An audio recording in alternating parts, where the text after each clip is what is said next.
Baik, bismillahirrahmanirrahim. Assalamualaikum warahmatullahi wabarakatuh. Perkenalkan, nama saya Ilham Aditya Ramadan dari angkatan 2018 dengan nomor induk mahasiswa 301018080 di SKD 3. Mohon izin Mbak Aulianada, saya izin untuk PTA di LBM 1 ini tentang yaitu ovarium, tuba uterina, dan bidang Hodge. Baik, yang pertama kita akan membahas ovarium terlebih dahulu. Nah, ovarium itu kita bisa lihat dia ada beberapa morfologi. Nah, morfologinya dia adalah memiliki dua fasies. Nah, fasiesnya apa aja? Itu ada fasies medialis et lateralis, dan dia ada dua margo juga. Margonya apa aja? Dia margo mesofaricus dan margo libera. Nah, terus ada dua ekstremitas. Ekstremitasnya apa aja? Dia ada ekstremitas tubaria dan uterina. Nah, ovarium sendiri dia tuh ada beberapa fungsi. Nah, fungsi dia adalah sebagai alat reproduksi. Alat reproduksi yang setelah dewasa dia akan menghasilkan suatu ovum, sebuah ovum. Nah, sebagai kelenjar endokrin yang dia akan mengeluarkan beberapa hormon. Hormonnya apa saja? Hormonnya itu ada estrogen, progesteron, dan relasin. Nah, letaknya ini dia pada fase ovarikal. Nah, di dinding lateral pelvis.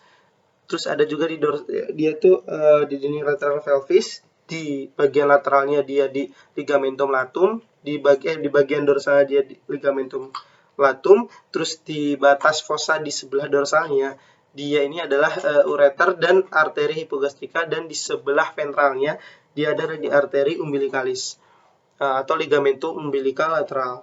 Dia untuk letak-letak daripada ovarium ya, untuk letak ovarium. Nah, dia tingginya ini dia setinggi sias atau spina iliaca anterior superior, dan sedikit di sebelah lateralnya dia linea lateralis. Nah, tadi morfologi sudah saya bahas, fungsi dan letak sudah saya bahas. Kita lanjut ke fasies-fasiesnya. Nah, fasies daripada daripada ovarium, fasies daripada ovarium. Fasies daripada ovarium kita lihat itu ada fasies yang pertama itu ada fasies medialis, atau sebagian besar itu akan diliputi oleh tuba uterius, dan pada beberapa tempat dia akan menghadap ke lengkung-lengkung daripada ileum. Nah, bersandar pada peritoneum dia akan untuk fasies lateralis dia akan bersandar pada peritoneum yang menutupi fossa ovalis. Nah, di peritoneum ini dia akan dipisah. Nah, dipisah oleh apa? Oleh jaringan ikat ekstraperitoneal daripada arteri dan vena obturatorius dan nervus obturatorius. Nah, terus ada dia akan ada margonya itu apa? Margo mesofaricus atau margo anterior. Nah, dia itu akan didekati oleh mesovarium, dan margo ini dia akan menghadap ke arah arteri umbilicalis. Nah, pada margo ini biasanya akan terdapat pintu masuk pembuluh-pembuluh darah, limfe, dan saraf. Nah, disebut apa sih? Disebut dia hilus ovaricus. Nah, terus ada juga margo libera, atau biasa kita sebut margo liber atau margo posterior. Nah, sebagian ditempati oleh tuba uterin dan sebagian dilekati oleh ligamentum suspensorium ovarii. Nah, terus ada juga ekstremitas uterina, atau yang kita bisa sebut juga daerah inferior ya. Dia akan dilekati oleh ligamentum ovarii proprium. Nah, setelah kita menjelaskan fasies-fasiesnya, kita akan menjelaskan atau melanjutkan daripada perlekatan-perlekatannya atau penggantung-penggantungnya. Nah, penggantung yang pertama itu ada apa aja sih? Ada yang kita sebut adalah mesovarium. Nah, di mesovarium ini dia adalah suatu duplikatur atau mesenterium yang dia akan meluas. Nah, ke arah dorsal daripada lembar-lembar dorsal ligamentum latum ke margo mesofaricus. Nah, kita lanjut ke ligamentum suspensorium ovarii. Nah, ligamentum suspensorium ovarii dia adalah pemadatan jaringan ekstraperitoneal. Dia akan terbentang daripada ekstremitas tubaria ke kranial. Ke arah kranial dia akan menyilang. Nah, dia akan menyilang ke arah fasa iliaca eksterna dan menghilang dalam jaringan ikat yang menutupi psoas mayor. Nah, dalam ligamentum ini dia akan terdapat fasa ovarika dan plexus nervosus ovaricus atau fasa limfatika. Nah, ligamentum ovarii proprium juga adalah dia ini pemadatan jaringan ekstraperitoneal yang membentang dari ekstremitas uterina ke corpus uteri di sebelah dorsal caudal. atau tempat masuknya tuba uterina pada uterus. Nah, karena punya alat-alat penggantung ini, maka ovarium letaknya tidak tetap.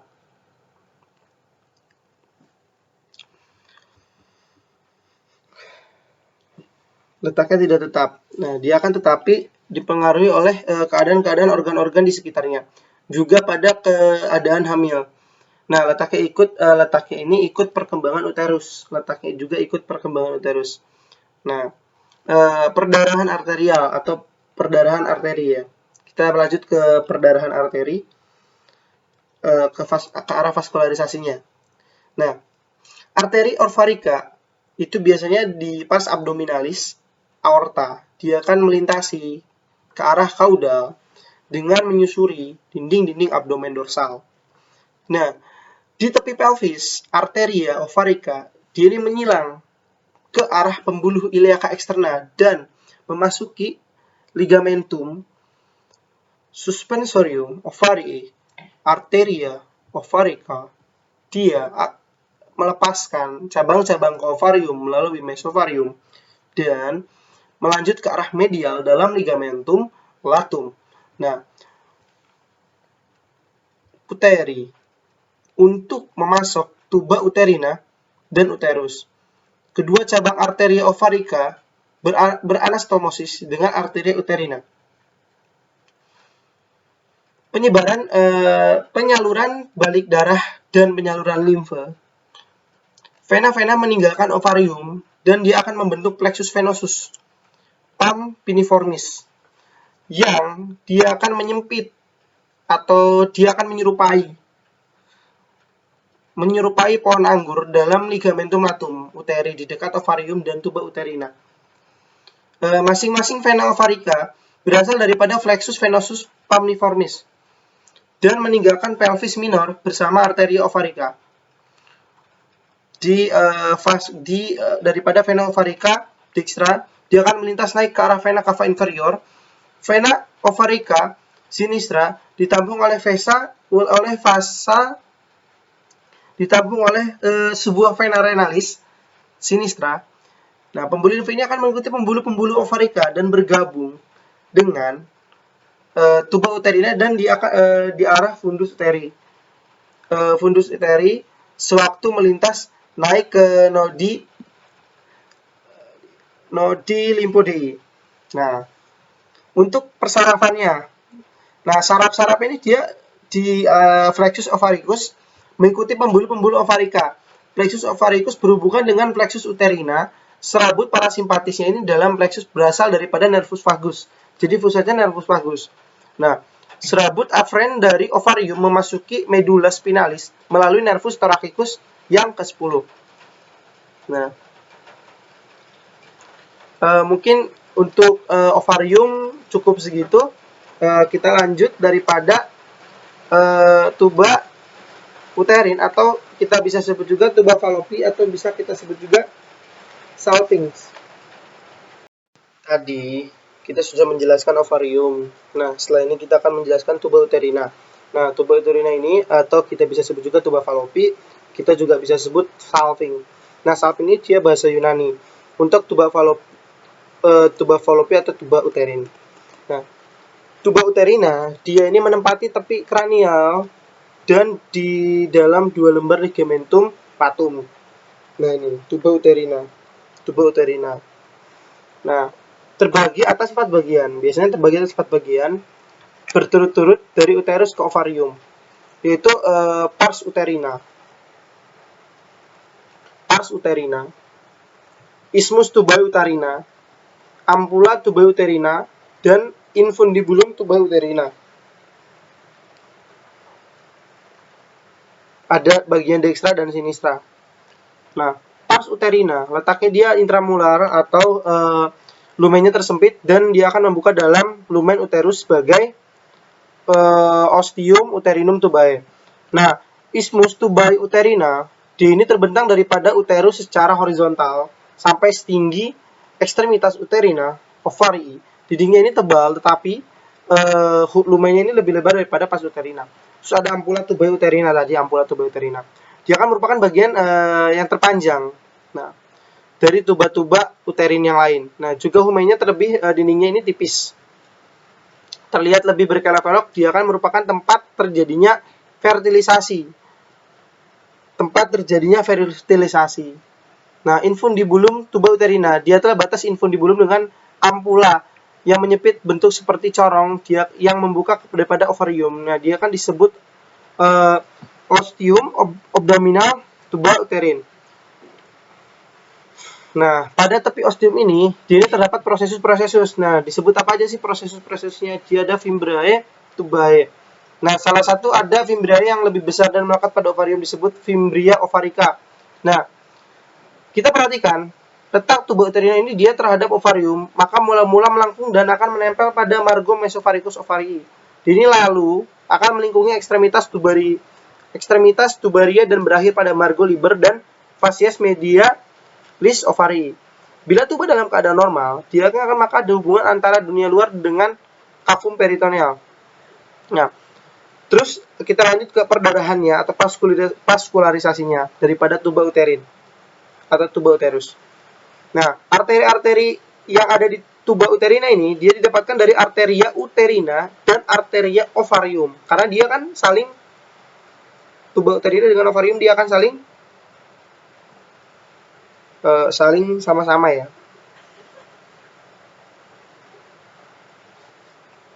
Saling keterkaitan. Nah, penyaluran barik darah, penyaluran limfe. Nah, vena-vena di tuba uterina ini mencurahkan isinya ke dalam vena-vena uterina dan vena ovarica. Nah, pembuluh-pembuluh limfe di samping ini dia akan ditampung oleh nodi limfodei lumbalis. Nah, inervasi atau persarapannya. Nah, persarapannya berasal daripada sebagian dari plexus ovaricus dan untuk sebagian daripada plexus uterina ini, serabut aferen disalurkan ke dalam nervi toracisi 11 sampai 12 dan nervi lumbalis 1. Nah,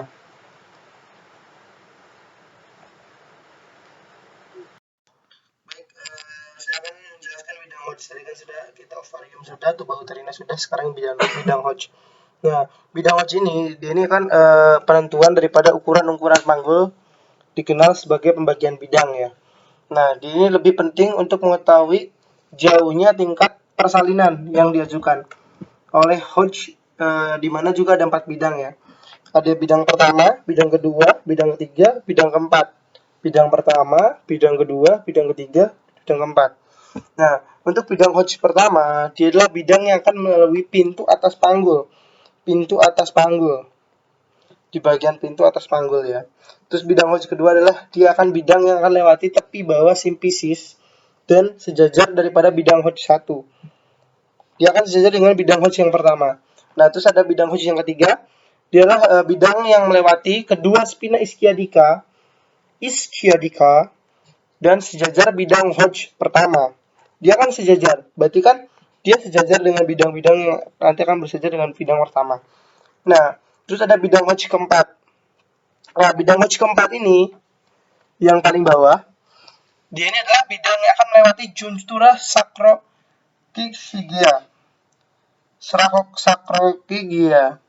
Nah, dia akan sejajar dengan bidang Hodge pertama juga. Dari semua bidang Hodge 1, 2, 3, 4, dia akan selalu sejajar dengan bidang Hodge pertama. Nah, berikut dia ini adalah gambar skematis daripada Hodge. Nah, lihat. Baik, mungkin itu saja yang hanya bisa saya sampaikan.